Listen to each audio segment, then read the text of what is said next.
There are 61 million senior level decision makers scrolling LinkedIn every single day. That's investors, that's clients, that's potential partners and employers. And the crazy part is just one good post could be the difference between being invisible and opening the door to a 6 or even 7 figure opportunity. But here's the thing though, most people are just posting content that nobody actually sees. The algorithm buries it and their hard work goes to waste. And if you don't know how to work LinkedIn's algorithm, you could be leaving tens of thousands in missed pipeline or job offers or speaking engagements on the table. But if you want to learn how to create posts that actually reach thousands, hundreds of thousands, or even millions of the exact people who could change your career or your business, well, you're in the right place because in this video, I'm going to give you 29 proven algorithm hacks that you can use to make LinkedIn work for you, not against you. And no, you don't need to post every single day, dance on video, or spend any money on ads for this to work, because these hacks are simple, repeatable, and anyone can use them. Whether you've got 100 connections or 10,000, you can use these to explode your business. How do I know? Well, I've spent the last 5 years helping founders and CEOs and execs build world-class personal brands on LinkedIn. You can see here some of the results I've been able to generate for myself. And collectively, our content between myself and our clients has reached over 100 million views. We've generated tens of millions in pipeline, and we've even helped clients land 6 figures worth of investment, all through organic content. So strap in, because what I'm about to share isn't theory. These are all the algorithm hacks that we use to get amazing results like this. And it's not just the social followers.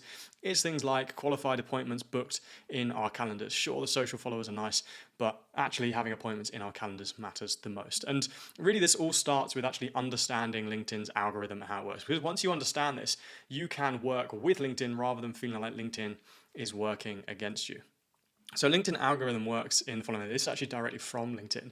When you create content, what happens is LinkedIn will run that through this automatic scoring system, which classifies it as spam, maybe spam, or not spam.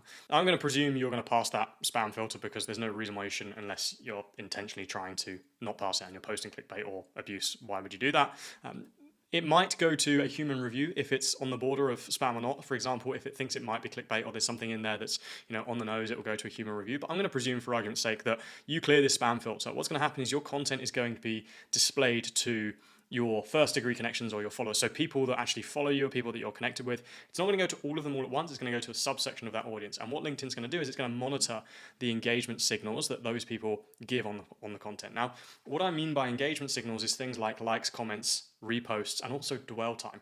So how long someone spends on the post. The reason this is important is because those 4 things suggest that your post is contributing positively to the experience people are having on LinkedIn. And LinkedIn wants people to have a good experience on the platform so that they come back and spend more time on it, so that LinkedIn can show them more ads and sell them more premium services and make more money. So once you understand this, you can start working with the platform.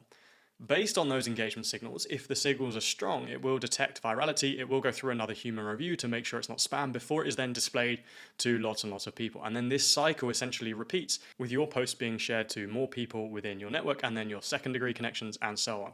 And that cycle repeats. So how can you increase the engagement signals you're getting on your content? That is essentially what we're looking at when we are trying to hack the algorithm. And I'm going to give you 29 principles that will help you do that, but in a way that isn't tricking LinkedIn or going against any of LinkedIn's policies. They're actually building up your brand, your reputation, and your authority in the process. So these are great hacks to use. First one is, of course, pass a spam filter. Now, LinkedIn will send you through that initial spam filter as soon as you post. Just make sure you pass that spam filter. Don't share anything that is going to conflict that. So don't use excessive links or clickbait. Avoid any abusive phrasing or salesy or spammy sort of phrasing. Try and keep links in the comments where possible rather than the main body of the post, because LinkedIn doesn't want you to take people off platform. So it might detect too many links in the body of the post as spam. So that's the first one. Try and prioritize repost shares. So reposts are one of the engagement signals that have the biggest impact. So reposts have the biggest impact, then it's comments and then likes. So comments are a good middle ground, which is why you want to drive comments, not likes as well. But reposts actually have the biggest impact on the content's performance, because a repost is more indicative of how valuable that piece of content has been. It's a more significant engagement for someone to give as well. So likes don't have the biggest impact, but are more common. Really, you want to focus on reposts and comments. So if you can encourage people to do those 2 things, then you're going to get a lot more of those and you're going to get more performance out of the algorithm. You want to leverage visuals for more screen space as well, because if you look at your feed, you'll notice that the amount of screen space taken up by a post that is text only versus a post that is text plus image or text plus video or text plus a carousel, it is purely more screen space. Not only that, it's also going to grab people's attention if there's an eye-catching image. So if you look at this, for example, it's a very eye-catching image with a quote, and it increases the screen space that's taken up. If this was text only, the screen space taken up initially would be a fraction of this, and you wouldn't have this image to capture people's attention. So actually having an image or a creative, a visual alongside your post is instantly going to get you more eyeballs. Use trending formats as well. So I used an image in that example. Images are pretty reliable. So text plus image-based content, that could be a photo of you. It could be a quote graphic. That's a pretty reliable format that generally performs well regardless of the time. But LinkedIn will also go through phases where it promotes certain types of content. So for example, at the back end of 2024, video content was just blowing up on the platform. They were testing a new video feed. There was a massive surplus in demand, so there wasn't enough supply of videos. So anyone that posted a video would get pushed to lots and lots of feeds. So at that time, video was a great thing to publish. At the start of 2025, carousels were great to publish, and pretty much anyone who posted a carousel saw great performance. So lean into what is trending at a specific time. Keep being consistent with the time and style of content that you publish, because that's going to train the algorithm and it's going to start showing it to people that find it interesting as it learns who's finding your content interesting over time. If your content is being shown to people who are interested in it, who are on the platform, as your content goes live, you're going to pick up more engagement because those people know you and they like your content already, which is then going to signal to LinkedIn that your content is a good piece of content that deserves virality. You also want to create buffet marketing. So buffet marketing is like bingeable content, things that people could come back to over and over again and consume lots of times, or they could go into your feed into a bit of a rabbit hole and get loads of value from your content. You want them to binge on your content. If you do that, you're going to get lots more people actually engaging in not just your newest posts, but historical posts as well.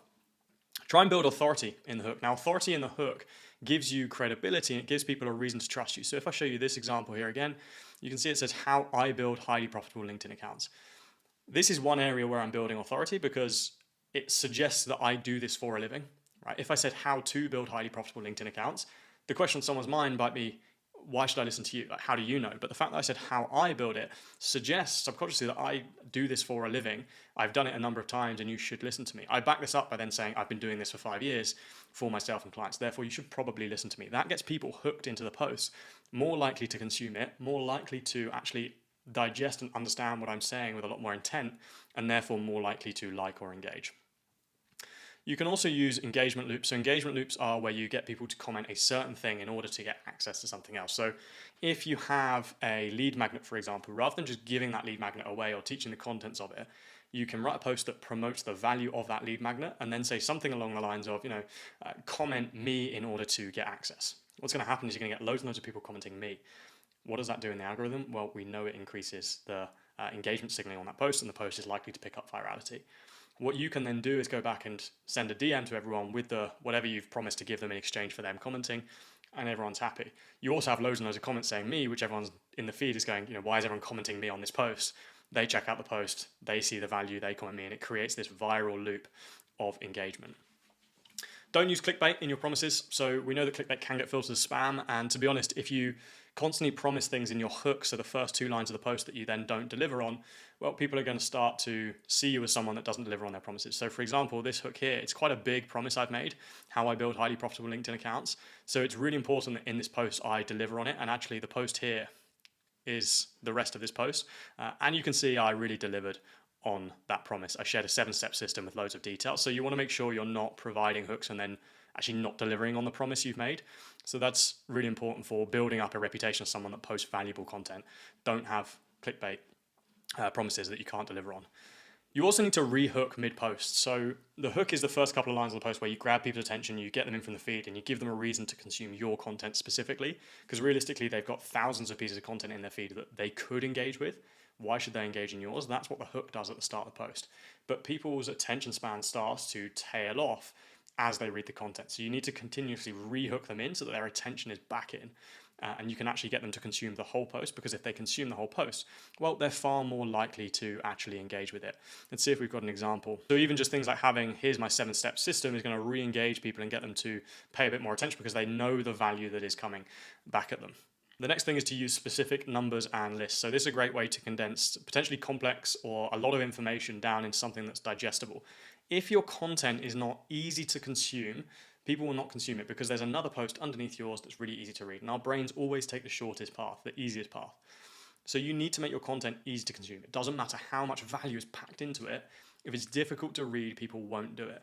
So using specific numbers and lists gives people a way to digest complex information or even just lots of information much more easily, especially if you use things like numbers. People know how far they are through it. In that example, I shared a 7-step system and I signposted that it would be 7 steps. Each step is then clearly marked out. For some people, they might just want to go into this and just consume the headlines.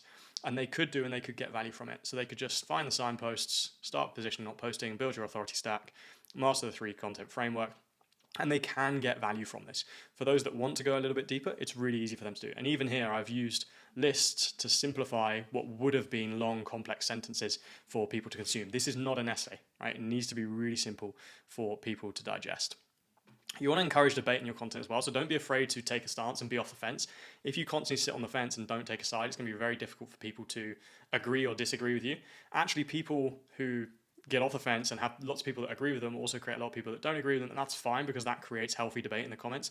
Sure, you might catch a little bit of heat if people really strongly disagree with you, but I've seen over 40,000 pieces of content be published for myself and our clients, and I could count on one hand the number of times there's been negative reactions to them. So the chances of you really getting negative comments on a piece of content is very, very low. So be confident in sharing your opinion, getting off the fence, and encouraging debate between your audience. You can also do that with questioning. So if you don't actually hold a strong opinion on a subject, you can share a topic that people typically do have strong opinions on and then ask people for their own opinion, and that can naturally create debate as well. That's going to get people commenting, and we know what lots of comments do. It boosts your post performance in the algorithm. Post timing is really important because you want to publish your content when your feed are most active, because the first hour is essential for performance in the algorithm. So the first hour of that testing period is where LinkedIn determines how high viral potential your post is. Generally, if you nail this first hour, you're going to get good performance. So you want to post at a time where your most active followers are going to be on the platform because they're more likely to engage with it in that time. So you can almost train people or be specific. Use your logic to find out a few times that might be sensible. For example, the morning slot for me between 8 and 9 a.m. is always pretty good. I'd imagine because people are just getting to their desks, just getting into the office and having a quick scroll whilst they settle down, or they're commuting to work, scrolling their phone. So that's a good time for me to be publishing content. Use creative as a second entry point to content as well. So not only is creative a way to capture attention, but you can also use it as an individual piece of content in itself. And the way to do this is to make sure it's complementary to the copy in your post. So if we go back to the original example I shared, you can see that the full post is an in-depth breakdown of how to build a highly profitable LinkedIn account. But the image complements the post but makes sense on its own. So the image has a quote in it that says, "Every market is becoming crowded, but no one can replicate you." You could consume just that. And in fact, if I posted that as a tweet, it would make sense and be valuable. You could consume just that quote and get value out of it, and therefore leave a like. You don't necessarily have to consume the whole content to actually understand this quote. But it is also related, so it's similar. It's a similar topic to what I'm talking about in the post. It adds to the conversation. So the two work well together, but also in isolation. Another example is this here. So this is a piece of creative I shared with another post, which is about how to build a profitable personal brand profile. And this is something that you could save and read through on its own without even having text alongside it. I've taken the text out of this one to make the point. This is something you could digest in and of itself. So actually using the content, the creative of your content as a second entry point gives you a second chance to pick up engagement. You can do a similar thing with the PS trick. So the PS is actually going to be one of the most read parts of your post. In emails, the most read parts of the emails are the subject line, the first line, and the PS. So a PS is a really underutilized thing that you can use in the content that you publish. There's an example here of how I shared something small at the end. PS Satwick, who's the head of strategy here at Kurogo, just ran the numbers. Kurogo clients averaged 484% growth in their first month. And you should have seen the number of people commenting under this post mentioning, wow, 484% growth is amazing. This generated a lot of comments, probably 6 or 7 at least within the first hour mentioning this. So leveraging the PS as kind of an additional little comment that you can leave on the post gives people something to latch onto when they're thinking of what they should comment. You can also kickstart engagement yourself, so don't wait for people to engage. What I'll often do on the content I publish is I will share further questions or extra resources or extra value in the comment section itself. Sometimes people can be afraid to be the first one to comment or in the first few to comment, or maybe they don't know what to say, but kickstarting that engagement yourself is going to give people something to latch onto. They might then reply to the comments that you've left. It gives people things to talk about in the comment section. You also can signal your authority through storytelling. So again, people will consume and remember and engage with content they perceive has come from people of authority. And you can signal your authority very subtly through the stories you tell in your content. If I look at this example here, which is the first parts of one of the posts I've shared, it says I've written 4,000 posts, my team 40,000, yet 95% of people make the same 5 mistakes in their posts. So this is telling a story about the work that me and my team has done, and again, gives people a reason to listen to me. I am well positioned to talk about this subject, so they're going to consume the rest of the post with a lot more rigor and a lot more intent. You also want to leave people on cliffhangers and open and close curiosity loops. You can do this throughout your post. So in the same example here, there's the first hook is I've written 4,000 posts, my team 40,000, yet 95% of people make the same 5 mistakes in their post. That leaves you wondering what the mistake is or what the 5 mistakes are. Right? You really want to know. So normally there'd be a see more button here that you would click to find out the rest of the post and actually read the rest of the post. So if I just said, avoid these mistakes when you post, it's a pretty weak hook. But sharing it in this way leaves people on a cliffhanger. They feel like they have to understand what these 5 mistakes are. I also then do it here. So this is almost like another rehook. I give level 0, which is the mistakes to avoid, but then I actually tee people up. Instead, do this. Again, I'm leaving them on a cliffhanger, leaving them wanting to find out more. And you can do that throughout your posts. That's how you just constantly open and close curiosity loops. If you understand how to do that, you become a master content creator. Use catchy takeaways as well. So once you've written your post, you almost want to summarize your post in the catchiest way possible. This is going to be the thing that people really remember at the end, so that when they leave your post or they scroll the rest of their feed, they've still got you top of mind. And next time they see you post in the feed, they're more likely to actually consume the content you shared. So whenever you've delivered value, just summarize the value that you shared in the most catchy way possible. That's another great way to encourage comments, because people are going to take that catchy summary and they're probably going to reword it and leave that as a comment. Positioning content as community friendly speaks into the kind of culture that exists on LinkedIn, where people are trying to be as positive as possible. People want to be encouraged and empowered. It's not a platform like X, Twitter, where you can be pretty pushy on people. It's a pretty aggressive culture over there. LinkedIn is a very kind of fluffy culture. So if your content is community friendly and it's got this positive tone to it, it's optimistic, it's empowering, you're much more likely to generate comments just because of the nature of people that spend time there. So don't be too negative in the content you share. We tend to see lower performance on those posts.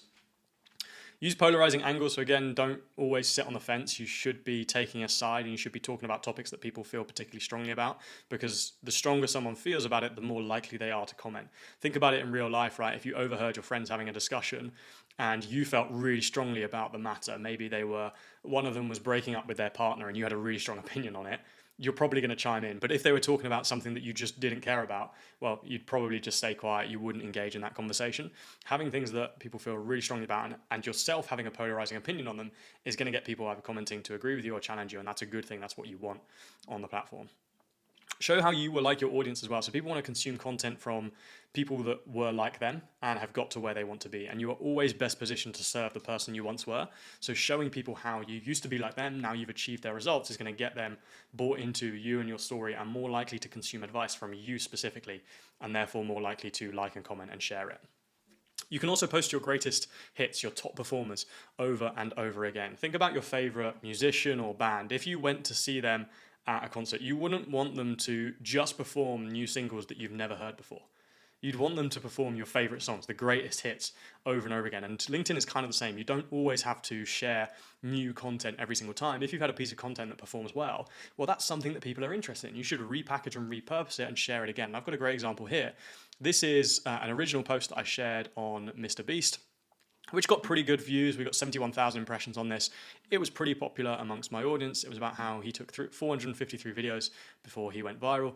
That got great performance. So a month later, what I did is I repackaged it and I shared exactly the same thing, just in a slightly different design with a slightly different angle in the content. And again, people loved it. It picked up 44,000 impressions. If I'd thought, I can't share that, I've already shared a similar topic, I've shared the same thing before, I'd be 44,000 impressions worse off. So don't be afraid to share your greatest hits over and over. You always want to give people a light bulb moment in posts as well, because again, this is going to be the thing they remember and take away. And if you start to create this reputation in their minds as someone who delivers these snappy light bulb moments, they're going to come back to your content over and over again. They're going to be much more likely to spend time on it in order to actually find that light bulb moment. So you can see here in the Mr. Beast example, the post I shared, I've shared the story of how it took him so long, but then I've actually shared a really simple takeaway that people could leave this post and remember. Having a spiky point of view is key as well. This isn't a concept that I personally termed myself. I can't remember where I first saw the term spiky point of view, but I love it. It's about sharing the topics that you feel most opinionated about. So there are lots of things that you will feel particularly strongly about, or you will have what's called spiky points of view on. You want to be sharing those topics because they're most likely to generate engagement from your audience. Again, don't be afraid to share the things that maybe you believe quite strongly about, but other people will disagree. That's something you should share. What this is also going to do is the people that agree with you are really going to buy into you, and you're going to create this kind of two sides, which is going to be your followers versus the rest, and that creates this community that are really bought into you. Ultimately, if you don't just want engagement, but you want people to buy from you or work with you in the future, having a spiky point of view is going to get that buy-in from them. And the final one is about catering to the masses whilst connecting to the few. This is a skill that you need to master if you want to go viral and get lots and lots of views, but also generate meaningful business outcomes off the back of your personal brand and the content you share. By catering to the masses, you share content that anyone could engage with. Anyone in your industry or beyond could engage with, right? Maybe not everyone in the world, but anyone in your industry could engage with. So it gets this mass appeal. There are elements of it that are relevant to everyone. But in the same post, you have to speak very directly and very specifically to the type of person that is actually going to buy from you.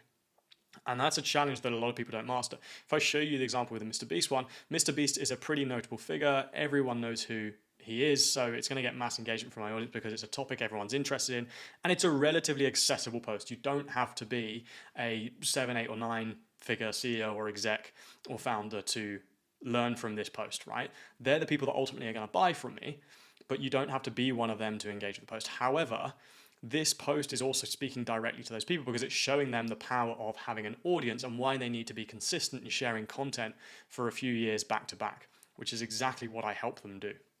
So it speaks very specifically to my ICP and the people that are going to buy from me, but it also gets mass appeal. That's why posts like this get such good engagement, but also actually drive pipeline opportunities into my calendar. So there you go. Those are the 29 algorithm hacks that you can use to make sure that LinkedIn works for you instead of you constantly feeling like you're fighting against it. And remember, by the way, every single day that you don't apply these, someone else in your industry is stealing attention and mind share and opportunities from your audience. Now, if you want to go even deeper on this, I've actually put together a free guide called How to Write World-Class Content. And inside, I actually break down the exact steps that we follow to build LinkedIn content strategies for our clients, how to write world-class content from beginner to intermediate and to pro, some examples of great content in practice. I've actually included 10 content structures that you can use to get your first piece of content out straight away, and how to use AI to streamline this entire process. And I've literally condensed all of my knowledge from producing over 40,000 pieces of content with my team for founders and executives. So I can promise you this, these aren't gimmicks. They are battle-tested strategies that will actually work and will actually drive results for you. And the sooner you start implementing them, the sooner LinkedIn becomes like a 24/7 salesperson for you. So if you want to get access to that, check the link in the description of this video. It's going to take you to a page where you can get instant access for free.